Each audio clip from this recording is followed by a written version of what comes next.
وقل رب ارحمهما كما ربياني صغيرا۔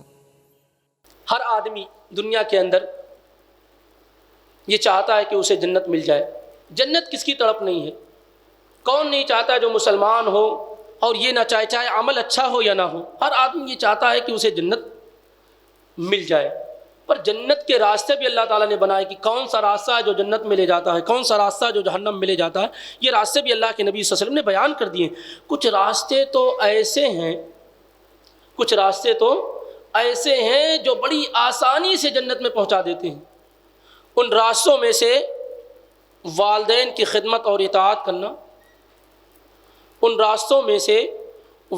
کی خدمت اور اطاعت کرنا، یہ بڑا ہی قیمتی راستہ ہے۔ ایک صحابی، سنن نسائی کی روایت ہے، صحیح درجے کی روایت ہے، جاہمہ السلمی رضی اللہ عنہ ہیں، وہ اللہ کے نبی صلی اللہ علیہ وسلم کے پاس آئے اور کہا میں آپ کے پاس آیا ہوں تاکہ آپ سے مشورہ کروں کہ میں غزوے میں شریک ہونا چاہتا ہوں، جہاد فی سبیل اللہ میں شریک ہونا چاہتا ہوں، اس لیے میں آپ کے پاس مشورہ کرنے کے لیے آیا ہوں۔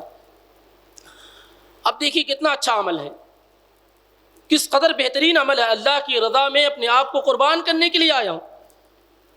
تو اللہ کے نبی صلی اللہ علیہ وسلم نے ان سے پوچھا کہ کیا تمہاری ماں زندہ ہیں؟ الک ام، کیا تمہاری ماں ہیں؟ دیکھیے آپ ملانے کی کوشش کیجئے۔ اس آدمی نے کہا اللہ کے نبی میں آپ کے پاس آیا ہوں، صحابی رسول جاہمہ رضی اللہ عنہ نے کہ میں آپ کے پاس آیا ہوں تاکہ جہاد فی سبیل اللہ میں شریک ہوں، مشورہ کرنے کے لیے آیا ہوں۔ تو آپ نے کہا ایسا نہیں کہ ایسا ہے کہ ابھی تم مت جاؤ، ایسا ہے، یہ کچھ نہیں کہا۔ آپ نے پوچھا کیا تمہاری والدہ ہیں؟ تو انہوں نے کہا ہاں۔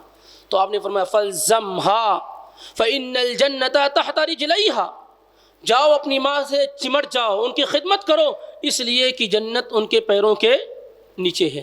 کیا معاملہ ہے؟ جہاد فی سبیل اللہ میں گردن کٹا کر کے بندہ جنت چاہتا ہے، جنت کے حصول کے لیے اللہ کے راستے میں اپنے آپ کو قربان کرنا چاہتا ہے، تو وہی جنت ماں باپ کے سامنے سرنڈر کر دینے سے اور ان کے سامنے جھک جانے سے جنت کیا ہے؟ مل جاتی ہے۔ تو جنت وہاں سر کٹا کے ملتی ہے اور والدین کے سامنے سر جھکا کے ملتی ہے، مطلب ان کے سامنے اپنے آپ کو سرنڈر کر کے اور ان کی فرما برداری اور اطاعت اور حسن سلوک کر کے ملتی ہے۔ تو یہ بھی معلوم ہوا کہ والدین کی خدمت کرنے سے جنت کا راستہ کیا ہے؟ بہت ہی زیادہ آسان ہو جاتا ہے۔